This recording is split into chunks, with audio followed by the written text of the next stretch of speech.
Weekly update. We got a new friend here. He's a big old guy. Um, Ledro, Patrick's dog, chased him out of the woods last night, and he didn't leave. But he smells horrible. I think he's got like a skin rash too. A bit dirty. So, yeah, it's shower time.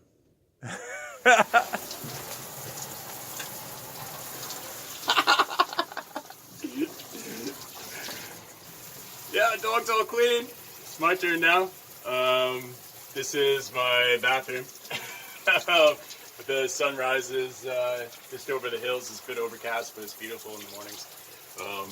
Yeah, we'll head over to Fort Galt once I get cleaned up. Yeah, so these the dogs up here. Chile does have street dogs. Santiago, they more or less, there's not very many, but Valdivia being a bit farther south and a bit more rural. The city does have like quite a few, but they're taken care of pretty well by different shop owners, restaurant owners, feed them, give them water, all that stuff. And yeah, they're super friendly. They all get along. They kind of have their own turfs. But out here in the countryside, we're surrounded by like farmland and fishing villages. So yeah, they don't. Lots of dogs are owned by people, kind of, but they run around kind of freely, and they don't get spayed or neutered. So there's just loads of puppies all the time.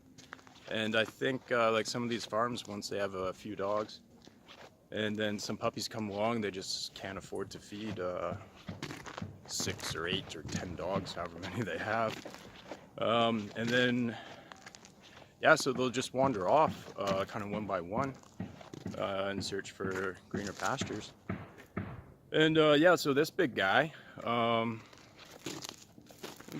he's a nice dog, but yeah, he's pretty skinny. He's a bit older. So yeah, he showed up last night and just never left. We'll see how that goes. He got a shower, so he smells better. Yeah, actually, when I first moved out here like 6 months ago, I was down at the store one day in Kornyanko getting some groceries, and there was a greyhound outside, and she was just deathly skinny. But her boobs were all swollen. So she had puppies. That's what I thought. She had puppies somewhere. And they're probably starving to death because she's starving to death. So I bought her an empanada in the store and gave that to her. And then I walked on home here and she followed me the whole way. Yeah, so she spent the night. She was still there in the morning. So I gave her more food. Yeah, I started feeding her a lot, hoping that she would go back to wherever her puppies were when she was all well fed, and then maybe she would come back for more food and go back to the puppies. But she never left, and I started getting worried that the puppies were abandoned somewhere and she just forgot about them. So I took her back into town, walking around to, around the streets and stuff like that to see if she would run off under a tree or something like that and find them, so I could grab them. But nah, she never did. So we came back here. I was getting pretty worried. This was about like night number 3, and she was sleeping underneath my bed. That she started making all these noises around 3 in the morning. And I was like, oh God, what is her problem? I'm trying to sleep. And I looked down and there was blood everywhere and these little rat dogs. So yeah, she gave birth in my little shack. And yeah, so I had 3 puppies and the mom greyhound. So I had them for about 4 months. They were living with me, give them names and everything like that. But so when I went on vacation, my workers were here every day. So they were feeding them, giving them water, taking care of them, and then just give them like a mountain of food for the weekend. And they would play with them and everything like that. But they said, yeah, they all just disappeared one day. And I found out from some people in town that the mom dog actually, the owner just lives on a farm a couple kilometers up our road here. But he had lots of dogs, and yeah, they kind of live off the land. So yeah, dog food's a bit expensive, I suppose. Yeah, it kind of is down here. So yeah, he just didn't have enough dog food to feed them all. So yeah, but they all just disappeared again, and I haven't seen any of them since. But yeah, in town there's a lot of dogs. They're everywhere. But I was on the beach the other day, and there must have been like 10 dogs down there, all sizes and breeds and everything like that. All like taken care of for the most part. But yeah, if you want a dog, you can just grab one, take him home, feed him, and he'll never leave you. Yeah, so that's a good thing about. I love the dogs down here. So yeah, we'll see if this guy goes home, or if he stays. All the water lines are fixed now, so our water's good. They're just going around and putting manholes over them and backfilling, so easy access for the future. The water, they've had it tested, and it's all good. It's cleaner than the water in the city of Valdivia. We don't have to add chlorine or anything. It's all potable. And yeah, it's got some good mineral content.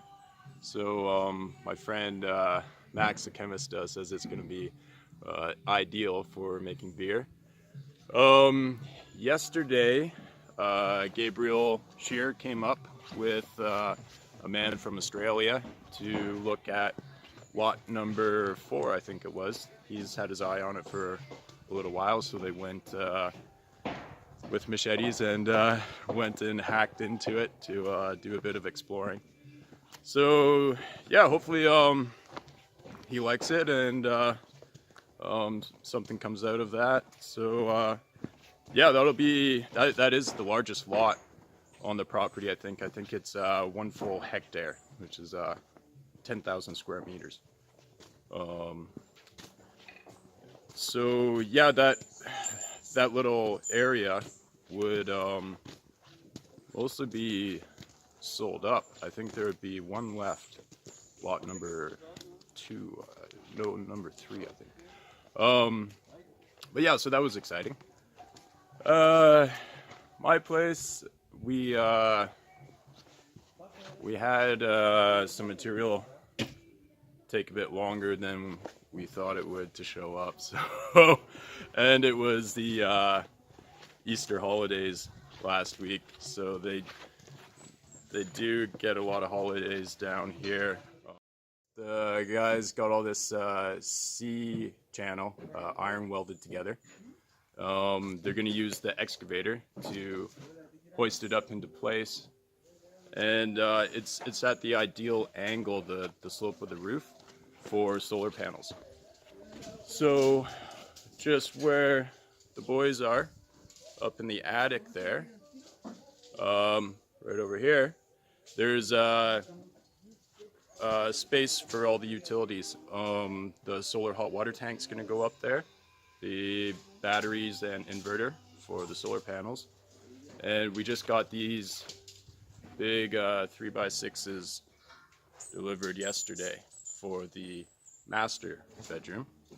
So high ceilings, all open. That'll be real nice. And north facing in the southern hemisphere, all the sunshine. You'll get morning sun in the master, one of the other bedrooms, and the bathroom. And probably around, well, I'd say by 9, 10 in the morning, it'll be coming into all the living space. And as it sets, there's going to be a giant window by the dining room table to let all the sun into there. So yeah, big old patio is going to be going here. Yeah, ideal. The walls are going to be 8 inches thick rather than 6 inches like the houses normally or need to have by code down here now. So lots of insulation. And the house will have hidden gutters. Be a bit more aesthetically pleasing. Very good out here. Our architects, they're a young couple and super environmentally conscious. They wanted the house to be as energy efficient as possible. And I was totally game for all of that, so they were pretty excited to do things that they haven't been able to do down here in the south of Chile before. So yeah, it'll be a house unlike any other around here, which will be cool. Yeah, the downspouts, everything will be hidden in the wall, and yeah, that's about it. Hopefully they'll be sheathing the roof next week. Start with the gutters, get the tin on, and maybe maybe we can catch up the progress they've made on Fort Galt, having started a little bit later, and the learning curves. Yeah, but the fort's going along pretty good too. They've got most of their stone around the bottom done. There's just a couple little sections around the doors and the windows that they'll have to finish once the doors are in. There. So that wraps all the way around the building. That was a lot of work. I think they're experimenting with the cap that they're going to put on it. So this was a trial run. Cement cap, that's what I would go for. But they have another test area just down the ways with some other options. And they're starting to mess around with the tint of the paint. Boys are finishing off the framing. Gonna have a great view.